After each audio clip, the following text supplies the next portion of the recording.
Karena memang ya hidup itu seperti inilah. Pasti kita semua akan mengalami kematian. Cuma inginnya kita ya hidup itu ya sehat. Ya terus kalau mati itu ya tidak punya utang karena berat nanti utang.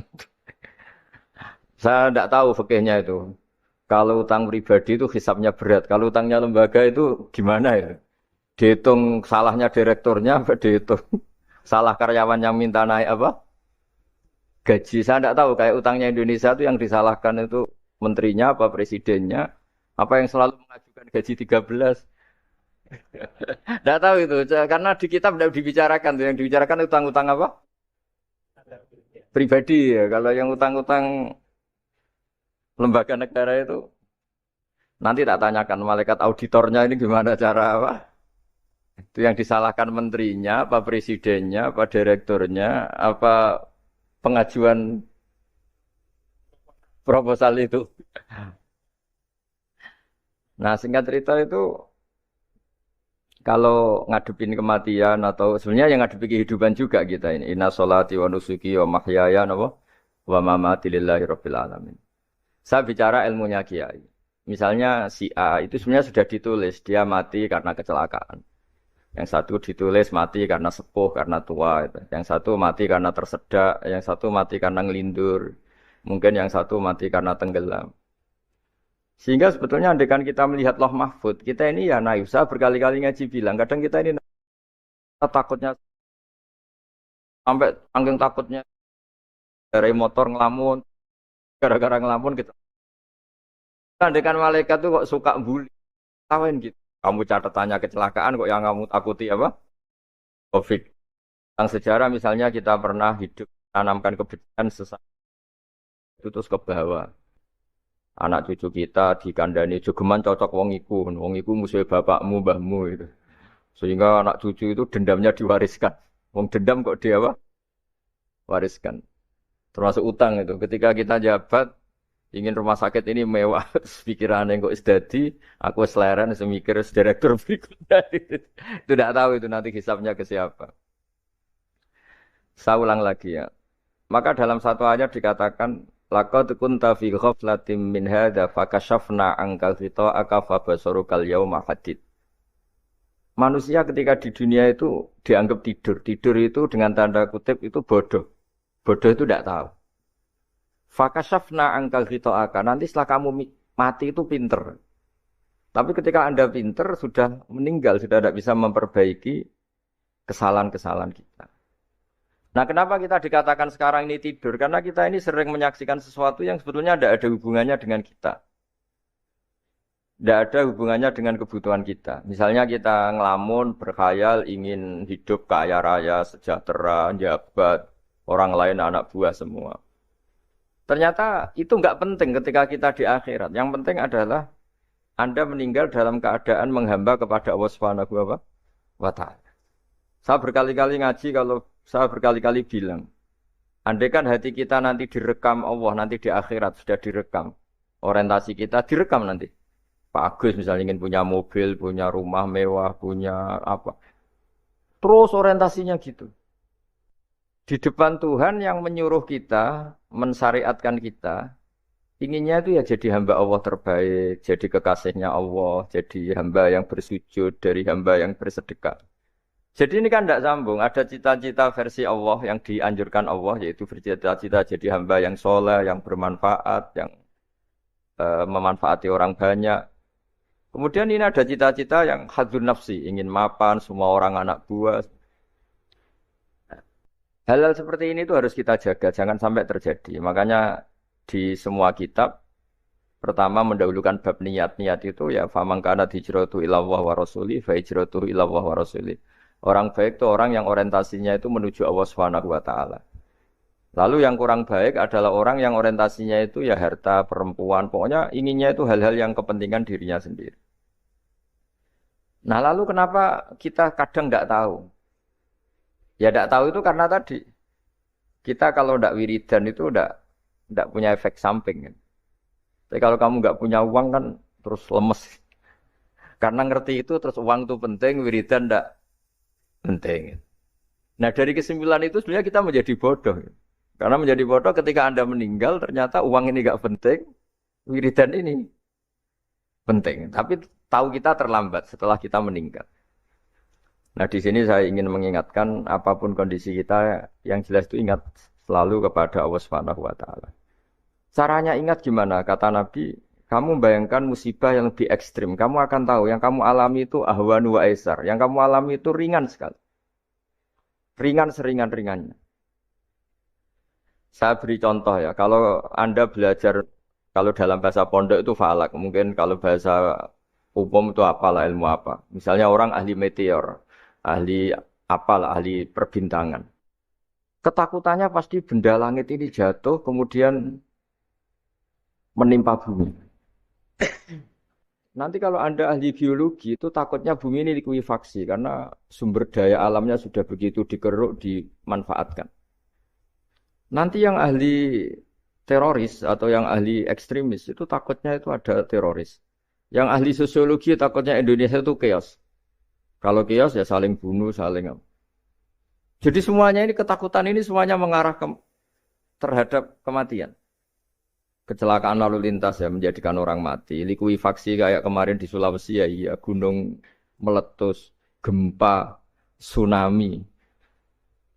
Nah, ketakutan yang menjadikan kematian punya banyak. Kalau baru tsunami aja ya orang takutnya ke tsunami. Nanti kalau ada kematian gempa ya takutnya gempa. Kalau temanya COVID ya takutnya COVID. Terus kalau ada tetangga mati karena ngelindur ya baru gue nak turu hati-hati nggak nak mati ngelindur.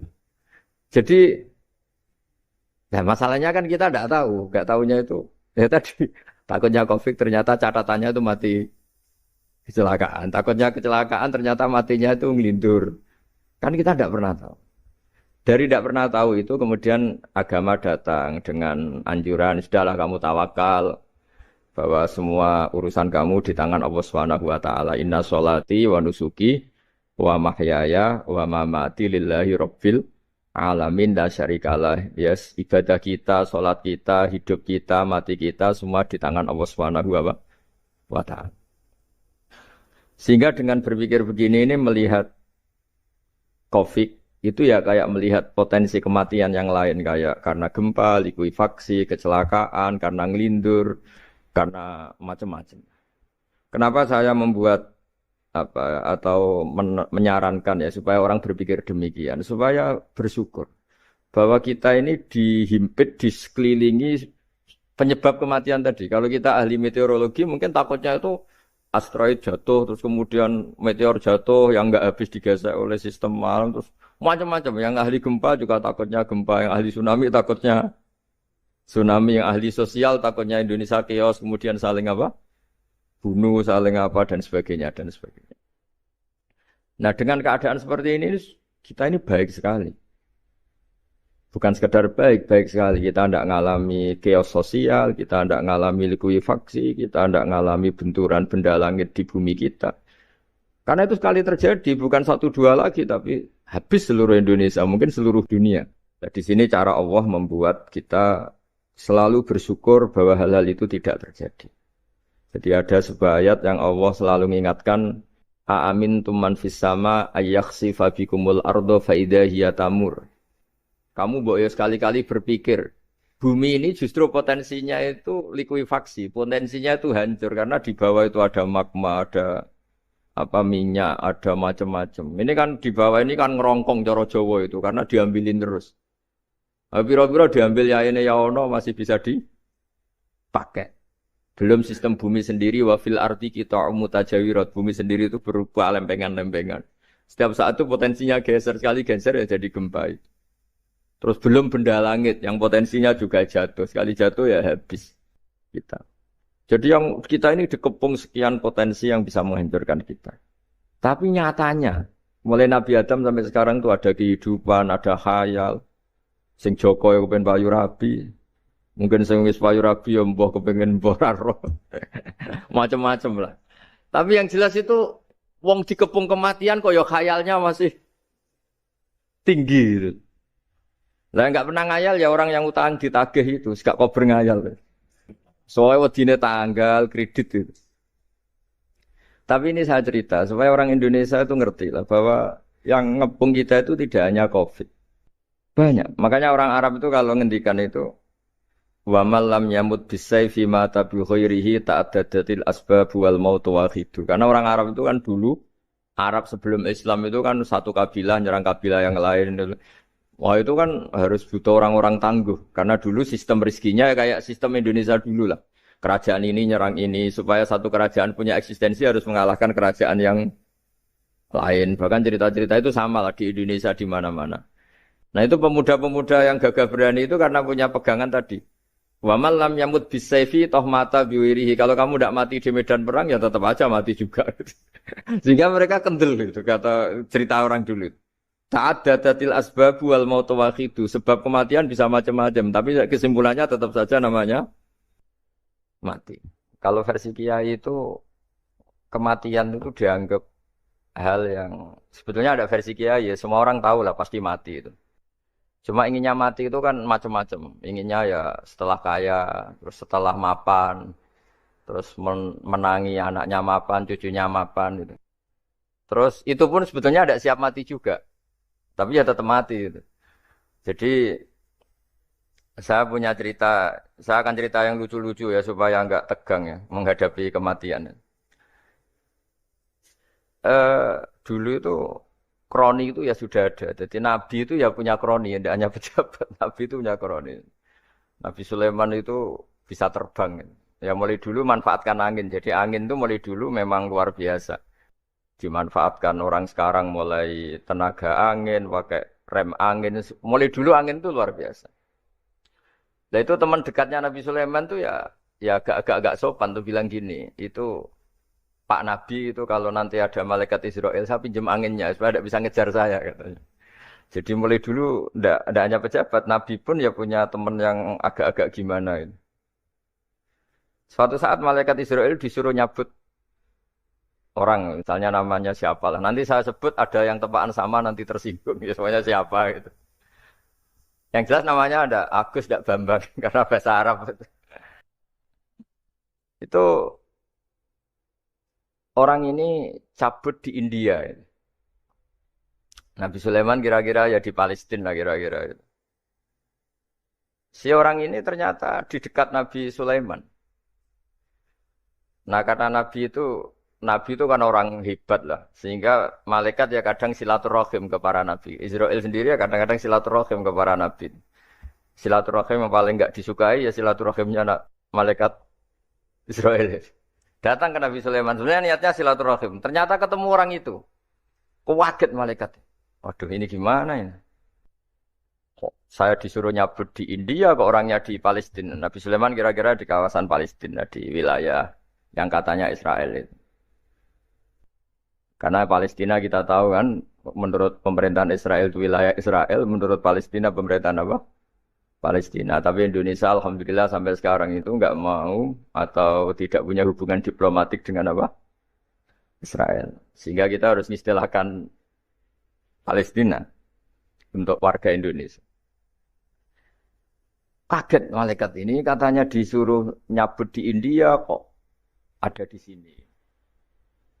Nah si Kroni ini, si orang yang itu melihat malaikat Israel, entah kenapa kok dia bisa melihat itu. Mungkin punya kekuatan tertentu karena dekat Nabi. Kaget ya. Malaikat melihat dia karena janggal ya. Disuruh nyabut di India ke orangnya di Palestina. Si orang ini melihat malaikat juga takut. Malaikat itu punya hawa yang luar biasa. Akhirnya bilang ke Nabi Sulaiman, ya Nabi Allah tolong pinjemin saya angin untuk saat ini juga saya bisa terbang ke India. Dipinjemin sama Nabi Sulaiman. Akhirnya orang itu sampai ke India. Dikira angin itu sudah segala-galanya sampai India. Terus malaikat senyum, seneng dia. Wah ini sesuai protokol. Karena andai kan orang itu tetap di situ, malah malaikat gak berani ngambil. Karena prosedurnya harus ngambil di India. Jadi andai kan dia tetap diam di situ, sebenarnya malah gak masalah. Karena gak sesuai apa? Panduannya harus karena dia terbang di India, malaikat itu nyusul ya terus diambil karena sesuai apa? Ya, sesuai perintah harus memang diambil di India. Lalu Islam itu mengajarkan Aksiru min dzikri hadhimil ladzat. Kamu harus banyak ingat mati. Tapi uniknya Islam itu menyuruh ingat mati itu disuruh justru semangat hidup. Karena kita butuh bekal itu. Jadi kalau kamu ingat mati itu jangan terus loyo, terus nunggu takdir mati itu ndak, malah disuruh semangat. Nah, tenaga medis semangat mengobati pasien. Yang pasien juga semangat mensupport dirinya supaya punya keberanian hidup. Orang Jawa nunggoni anak, nunggoni putu. Kalau saya sebagai kiai ya nunggoni santri, nunggoni umat. Jadi ingat mati itu justru dengan cara mencintai hidup. Karena hidup ini adalah bekal kita untuk sanggup ketemu Allah Subhanahu wa taala. Kadang-kadang bekal itu mudah sekali. Ada orang nakal gara-gara minumin anjing yang baru haus, sama Allah dimaafkan. Ada orang yang pulang dari tempat kerjanya, ada duri di tengah jalan, disikirkan takut kena orang, diampuni Allah, akhirnya menjadi ahli apa? Surga. Ada orang yang kerja untuk orang tuanya, kemudian orang tuanya dicukupin menjadi ahli surga. Bahkan ada ahli surga itu ceritanya itu, tapi ini jangan dicoba. Ada orang sudah jelas niat, nyon sewu niat zina.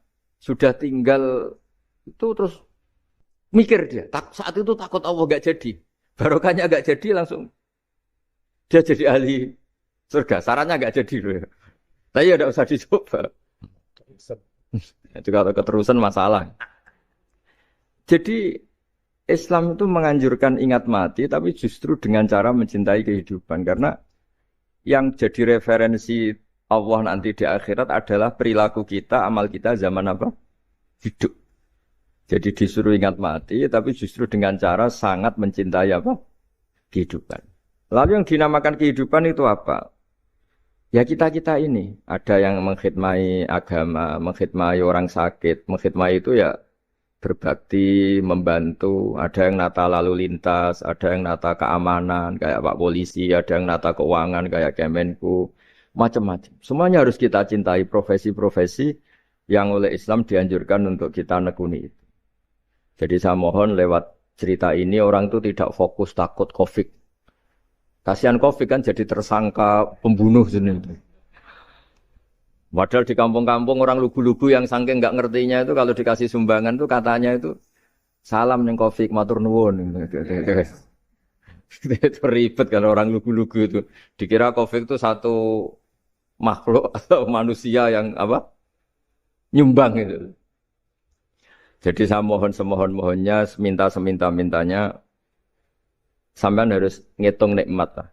Dengan sistem meteor seperti itu di langit tidak jatuh ke kita, sistem bumi yang sudah ngerongkong gini tidak likuifaksi. Terus di dunia ini banyak kimia, banyak racun. Itu kalau misalnya meledak kemudian dibawa angin, mungkin matinya lebih massal. Ternyata semua itu tidak terjadi. Artinya nikmat yang sekarang kita dapatkan, kita nikmati sekarang tuh jauh lebih besar ketimbang ketakutan kita. Nah, ini Islam selalu menganjurkan fadzkuru ala Allah la'allakum tuflihun. Selalu ingat sisi-sisi nikmatnya Allah. Kamu jangan hanya sisi wah kita dikepung Covid, kita punya istri judes, punya anak enggak nurut, punya atasan sadis, punya anak buah enggak loyal. Kalau gitu terus ya kamu enggak berani hidup. Yang diingat masalah. Itu salah, hidup seperti itu salah menurut Islam. Yang Islam menganjurkan fadzkuru ala Allah. Kamu ingat sisi-sisi nikmatnya Allah, bukan sisi-sisi kita hidup itu Saya cerita ringan tapi supaya diingat-ingat. Jadi kalau kita yang nekuni, saya tadi kan sudah bilang, kita kiai yang nekuni ilmu itu, ya tadi kita agak fokus bicara COVID. Inna Allaha yumsikus samawati wal ardo an tazula wala in zalata in amsakahuma min ahadim min ba'dih. Kalau kamu ahli meteorologi kan melihat ini jatuh jumlahnya besarnya sekian. Ini kalau digesek oleh atmosfer paling masih sekian, kayak kemarin Januari kan hujan meteor yang sering kena Lampung kemarin. Terus di mana-mana mesti takut kamu itu. Kalau kamu ahli gempa takutnya itu ya pergeseran lempengan bumi. Kalau kamu ahli tsunami ya takutnya tsunami. Kalau ahli sosiologi ya takutnya chaos sosial, ya sama, kamu medis ya takutnya penyakit yang menular, penyakit seperti ini. Oke, kita sekarang fokus menghadapi COVID dan kita selalu berharap supaya Indonesia terbebas dari COVID dan musibah-musibah yang lain. Ya tadi, apa gunanya terbebas dari COVID tapi chaos sosial Kayak apa terus kita? Sehingga Islam selalu mengajarkan harus disyukuri lah bahwa kita sekarang alhamdulillah kita hidup harmonis. Kita kata Mbah Mun Bhinneka Tunggal Ika itu dingendikakno terus. Saya punya sekian cerita ulama-ulama yang unik yang punya nasihat itu. Jadi ada orang kaya raya dulu temannya banyak, anak buahnya banyak. Suatu saat dia miskin terus gak ada yang berkunjung. Terus dia ngeluh, curhat ke ulama itu. Ketika saya kaya yang berkunjung banyak, ketika saya miskin kok nggak ada yang berkunjung. Kurang ajar betul teman-teman saya. Terus kata kiai itu lucu kalau yang ada nih. Ya bagus gitu dong ketika Anda miskin sudah ada yang berkunjung. Loh kok bisa? Ya misalnya kamu sekarang jadi buruhnya orang, pas disuruh-suruh, dibentak-bentak, terus teman kamu udah datang, malah kamu jadi tontonan toh. Mendingan nggak udah datang, jadi kamu ketika buruh orang nggak malu, karena teman-teman kamu sudah tidak datang. Ya alhamdulillah kalau gitu ya. Jadi dulu satu hal yang dia dulu nganggap problem, iya kan kalau kamu misalnya dulu kaya, temannya banyak, jabat, terus yang takut banyak. Ketika sudah miskin, Yon Sawu jadi buruhnya orang, disuruh-suruh, terus teman kamu tetap udah datang. Siap nggak ada? Siap datang apa siap nggak datang? Lebih siap nggak datang sebetulnya kan? Karena nggak jadi tonton. Akhirnya dia sadar. Ya gitu kalau dikeluhin istri saya ini judes, ya sering marahin gini-gini. Ya bagus dong marahin kamu. Kalau marahin tetangga malah masalah. Coba kamu punya istri kalau marahin orang lain pusing nggak? Mendingan marahin. Jadi pokoknya dilatih terus. Lama-lama dia bersyukur. Nah termasuk cara kita melihat kehidupan. Ada doa Rasulullah SAW yang luar biasa. Ya Allah, jadikan kehidupan ini sebagai penambahan saya untuk berbuat baik. Wal mauta rohatan li min kulli syarrin. Kalau engkau takdir mati, ya anggap mawon nih mati itu berakhirnya semua potensi keburukan saya. Orang itu kan potensinya dua, buruk betul atau potensi buruk. Mungkin sekarang kita tidak korupsi, tapi saja suatu saat kita korupsi. Mungkin sekarang kita tidak salah, suatu saat potensi salah. Dan mati itu mengakhiri itu semua. Makanya saya berkali-kali cerita kalau ngaji, kalau orang-orang alim NU itu kalau ada bajingan mati tetap dia seksa ini baik dia. Itu tetangganya nggak mau semua. Wong bajingan kok darani baik. Tapi kiainya ngotot. Harus disaksikan kalau ini baik. Akhirnya mereka bilang ya baik-baik. Padahal di hati kiainya sudah tidak bisa garong lagi, tidak bajing lagi. Ya baiklah gitu. Jadi sehingga orang-orang soleh itu melihat hidup itu ya biasa, melihat mati itu biasa. Karena hidup adalah sarana kita menambah kebaikan dan mati adalah akhir dari segala keburukan kita atau potensi keburukan kita. Jadi Islam itu mengajarkan kita gimana menghadapi kehidupan, juga gimana menghadapi apa? Kematian. Jadi saya ulang lagi itu ajaran-ajaran Islam yang luar biasa. Jadi ij'alil hayata ziyadatan li fi kulli khairin wal mauta rohatan li min kulli syarrin. Jadi hidup menambah kebaikan, kalau kita mati anggap saja mengakhiri semua buruk kita kalau kita sedang buruk atau potensi keburukan kita. Terus yang terakhir masalah air. Air itu sumber kehidupan. Di antara Allah mengingatkan kita adalah qul ara'aitum in asbaha ma'ukum ghoron famayyatikum bima imma'in. Bumi ini kan bawahnya ada magma, terus ada air. Normalnya air itu enggak ada. Secara teori itu normalnya air itu enggak ada karena bumi itu kan kalau ada air kan meresap. Sudah meresap bawahnya itu ada minyak, ada magma, harusnya air itu tersedot habis. Tapi orang saking angkuhnya, saking cueknya, ngira air itu malah potensinya itu abadi. Sebetulnya kalau menurut teori alam, air itu gampang hilang kan? Diletakkan di bumi, ya bumi itu meresap. Nanti bawahnya itu ada minyak, ada sebagian ada magma, ada macam-macam lah. Jadi potensi air itu harusnya nggak ada malah kalau melihat sistem itu. Tapi karena Allah saking rahmannya, air ini dijaga sedemikian rupa tetap ada. Kalau melihat sistemnya kan normalnya malah nggak ada. Makanya Allah selalu mengingatkan, in asbahama ukum ghoron. Suatu saat air yang kamu pakai, yang jadi sumber kehidupan itu bisa saja tahu-tahu hilang. Mungkin tersedot oleh panas bumi atau corong Jawa niku nyeresep entek atau gimana lah cara Allah menghilangkan. Famay ya'tikum bima imma'in. Lalu siapa yang bisa mendatangkan air itu lagi? Ini kata para hafid, ini yang kata guru-guru ya termasuk yang dikatakan Pak Mukhtar ini. Nanti orang harus ngondikan menjawab Allahu Rabbul Alamin. Hanya Allah sendiri yang bisa mengatur air ini selalu ada. Ya, coba kalau kamu pikir kan air kamu sokkan di bumi kan mesti langsung hilang meresap ke bumi. Bumi ada bawahnya lagi, ada bawahnya lagi dan mungkin yang paling bawah mungkin tomak harusnya itu nggak ada. Tapi Allah saking sayangnya mengatur sistem air itu ada dan tersedia. Tapi ketika orang terlalu cuek dan angkuh sampai lupa syukur tersedianya apa? Air itu Allah mengingatkan, disuruh bayangkan. Kul aro'aitum. Coba bayangkan kalau in asfahama hukum. Tadi kan ada khataman ya, saya ikut terima kasih. Bayangkan kalau air suatu saat itu ghauron menjadi hilang. Fama ya'tikum bima imai. Jadi saya tidak bisa spesifik memberi nasihat tentang kopi karena ya tadi yang bisa membunuh banyak. Ya tsunami ya bisa bunuh, gempa bisa bunuh, likuifaksi bisa bunuh, jatuhnya benda lain kita bisa bunuh. Takut tanggal utang kaget ya bisa bunuh. Macam-macam. Semacam-macam lah ngelindur ya. Kemarin mudik aja yang sebelum tertata rapi aja mudik aja berapa kemarin kalau ada apa mudik Lebaran yang tahun berapa 3 tahun yang lalu apa 4 tahun yang lalu dulu. Jadi saya mohon ketakutan kita adalah yang hakikat adalah takut jadi hamba yang tidak baik. Itu yang harus jadi ketakutan sejati.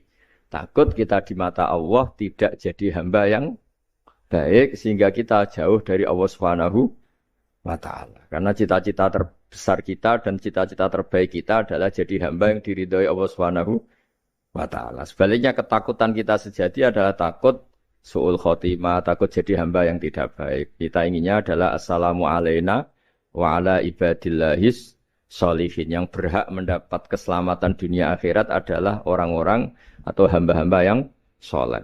Ya tadi untuk menjadi soleh itu gampang di Islam itu. Tenaga medis, nolong pasien ya ibadah. Pasien husnudzon sama dokter ya ibadah. Mengelola hidup, ingin hidup ya ibadah. Anak ngurus istri ngurus. Pokoknya anak yang ngurus keluarganya juga ibadah. Semuanya itu di Islam itu asal tidak maksiat itu dianggap apa? Ibadah. Dan untuk orang menjadi kekasihnya Allah kayak tadi. Ada orang yang karena ngerawat hewan dijadikan walinya Allah.